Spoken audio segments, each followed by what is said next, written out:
राजस्व में बांका को फर्ज से अर्ज तक पहुंचाने वाले अधिकारियों का तबादले के बाद हुआ फेयरवेल। बांका समाहरणालय सभागार में रविवार को जिला प्रशासन द्वारा राजस्व विभाग के कर्मियों के बड़े पैमाने पर तबादले के बाद उनका फेयरवेल समारोह आयोजित किया गया। समारोह का संचालन DCLR वंदना सिन्हा ने किया। इस दौरान बांका के अपर समाहर्ता, वरीय उप समाहर्ता, सभी अंचलों के अंचलाधिकारी, राजस्व अधिकारी व राजस्व टीम के अन्य कर्मियों का दूसरे जिला में तबादला होने के बाद फेयरवेल पार्टी के दौरान DM अंशुल कुमार द्वारा उन्हें बेस्ट टीम वर्क के साथ लगातार राज्य में अव्वल आने पर बधाई देते हुए कहा कि बांका राजस्व विभाग की टीम ने पिछले 1 साल में जो कीर्तिमान हासिल किया है उसमें ADM माधव सिंह का कुशल नेतृत्व और काम के प्रति समर्पण रहा है। चाहे मिशन संकल्प हो या जमाबंदी रद्दीकरण, 5000 गरीब परिवारों को बास गीत पर्चा बांटना हो या बाबरचक का स्मार्ट विलेज हो, सभी को तारीफ स्वयं मुख्यमंत्री नीतीश कुमार ने अपने बांका दौरे में की है और यहां के राजस्व मॉडल को राज्य भर में अपनाने के लिए निर्देश भी जारी किया है।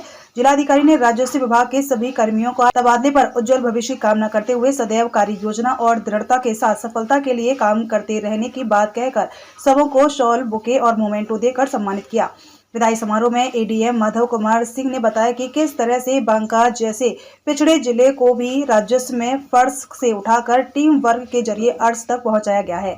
उन्होंने सभी कार्मिकों और पदाधिकारियों के स्नेह, कर्तव्य निष्ठा के बारे में बताते हुए कहा कि एक दूसरे में विश्वास जैसी पूंजी से कर्मियों में कोविड जैसी महामारी के दरमियान भी मोटिवेशन और इमोशन से जोड़कर काम को जारी रखा और सभी जमाबंदियों को इस दौरान ऑनलाइन करा दिया, जो कि एक बहुत बड़ी उपलब्धि बनकर सामने आई है। इस दौरान DDC कौशलेंद्र कुमार, SDM अन्नू कुमारी, DTO प्रेमकांत सूर्य, SDC सत्येंद्र कुमार, SDC अजय कुमार ने भी सबों को संबोधित किया और बांका को राजस्व मामले में नंबर 1 बनाने के लिए आभार भी प्रकट किया। बांका से विकास शर्मा की रिपोर्ट। टॉप करना, चैंपियन बनना जो है ना वो बहुत आसान है। ग्रैंड स्लैम एक बार आप ले सकते हैं, लेकिन रिपीटेडली लेने के लिए आपको क्या करना पड़ेगा?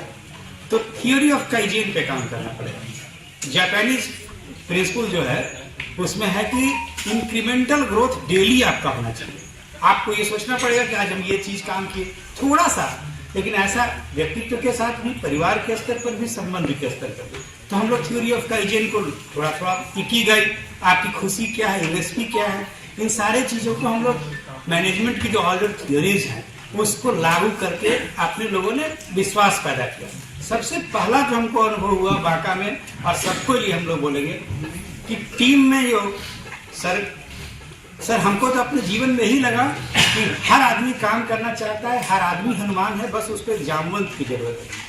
और टीम को पहला चीज हम लोग को सरकारी सेवकों की है कि उसका मोटिवेशन लेवल बहुत खराब रहता है। क्यों करेंगे नौकरी, क्यों करेंगे नौकरी, हो ही गया तो इसमें टॉप करने की क्या जरूरत है, ये काम क्यों करेंगे?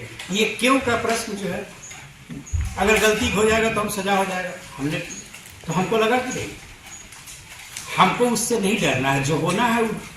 अगर गीता पढ़ते हैं कि अगर आत्मा शाश्वत है, जो होना है वो पे रहेगा, तो होगा आपके साथ। तो लोगों को पहला जो हम लोगों का उद्देश्य ये था, सबके साथ शेयर ही है हम लोगों का मूल मंत्र। DDG साहब को ही बोलेंगे, अपने कर्मियों को सबसे पहला चीज है कि उसको ये मोटिवेट कीजिए कि मैं हूं ना, मैं तुम्हारे साथ हूं। और अगर हमको याद है कि संजय मिश्रा उस समय कर्मचारी थे, अभी DM साहब इन पर बहुत गुस्सा रहते थे,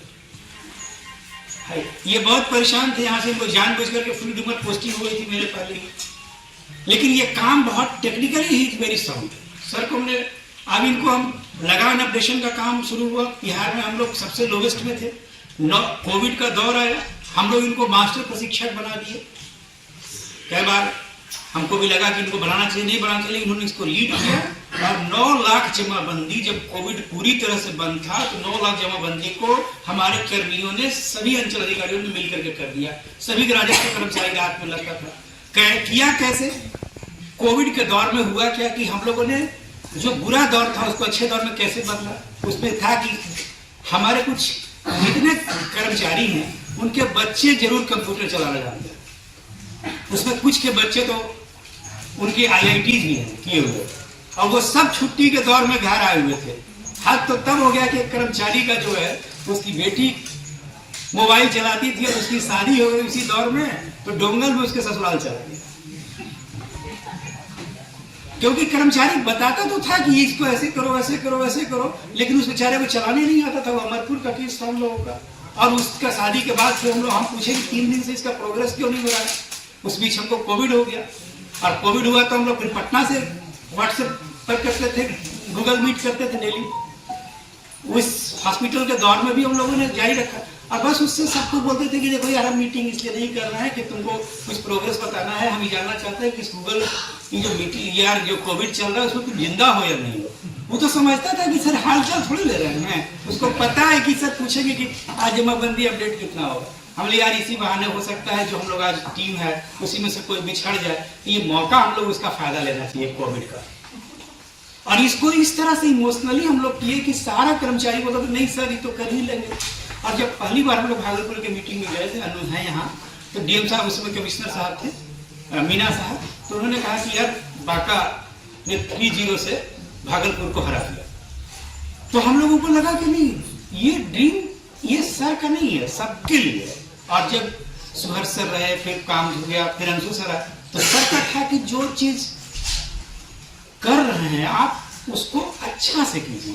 सर का सबसे जो गुण हम सामने बोल रहे हैं, सर का सबसे बड़ी गुण है कि जो डिसिप्लिन के हित में है। सबके हित में बोलिए कैसे?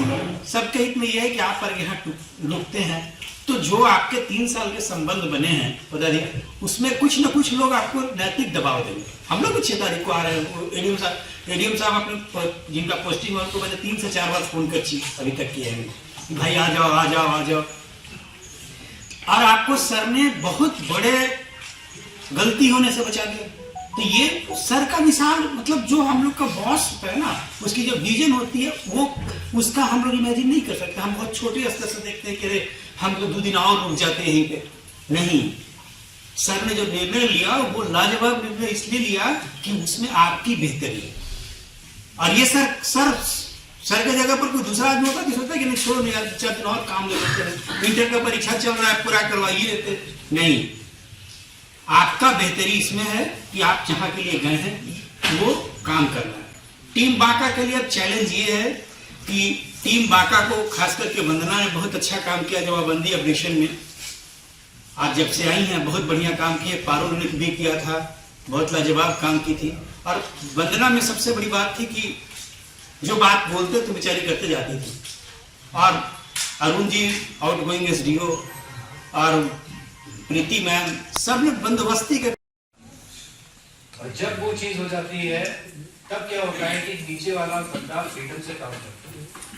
अब हम लोगों ने जिले में कभी हम लोगों ने अंचल अधिकारी सभी हैं, मैंने तो आज तक किसी को किसी तरीके का फोन नहीं करा अंटिल कोई काम से बिल्कुल ही अर्जेंट है। तो हम लोग ये चाहते थे कि हम लोग किसी तरीके से आप लोग को दबाव न दें और आप लोग जो बेस्ट कर रहे हैं उसको आप लोग कंटिन्यू करें। अब मैं बहुत सारी बैठकें करता हूँ, विभिन्न लाइन डिपार्टमेंट की बैठक करता हूँ, मैं बस एक डिपार्टमेंट की नहीं करता, राजस्व की नहीं करता। और उसका मुख्य कारण ये है कि राजस्व को माधव जी ने बहुत अच्छे तरीके से चला रहे थे और मुझे एकदम क्लियर था मेरे में कि भाई जब चीजें अच्छी चल रही है तो मुझे उसमें इंटरफेरेंस की जरूरत नहीं है। जब मुझे लगता था कि हाँ कोऑर्डिनेशन के इशू है तो हम लोग शुक्रवार को डिस्कस करते हैं, बट इसके अलावा जब चीज बहुत अच्छी चल रही है, माधव जी बहुत अच्छे से चला रहे थे, विस्तार बहुत अच्छे से है, और उसके बाद जो सब लोगों में कंसेप्चुअल क्लैरिटी आ गई इस चीज की किस तरीके से करा जाएगा, तो सारी चीजें स्मूथ चल रही थी। इसी वजह से मैं राजस्व का रिव्यू नहीं करता। दूसरा पॉइंट, माधव जी का एक बहुत अच्छी चीज है कि ये सोच जो है ये भी दूरदर्शी है। तो ये जितनी भी आप लोग देखेंगे मिशन संकल्प हो गया, हमारा जमाबंदी रद्दीकरण वाला, या हमारे पर्चे बंटवाने वाला हो गया, होता क्या है कि एज अ डीएम मैं तो चाहता ही हूँ कि भाई ज्यादा से ज्यादा जमाबंदी कैंसिल हो, हम लोग भी एक टीम बनाएंगे, हर आदमी चाहता है कि ऊपर आए, पर उस चीज को फॉलो थ्रू कराना वो एक टफ टास्क होता है। अब मान लीजिए बहुत सिंपल सा एग्जाम्पल है, हम लोग बाबर चक में भी स्मार्ट विलेज बना रहे हैं, वो 1 साल हो गया मन बनाते बना, बट अब जाकर के हम लोगों ने उसमें गति पकड़नी शुरू कर दी। क्यों नहीं भाई 1 साल से क्या कर रहे थे हम लोग, क्यों नहीं करा? तो उसमें वही रहता है कि जब तक आप खुद स्वयं होकर के पूरा उसमें अंदर तक नहीं जाते हैं तब तक बातें नहीं बनती।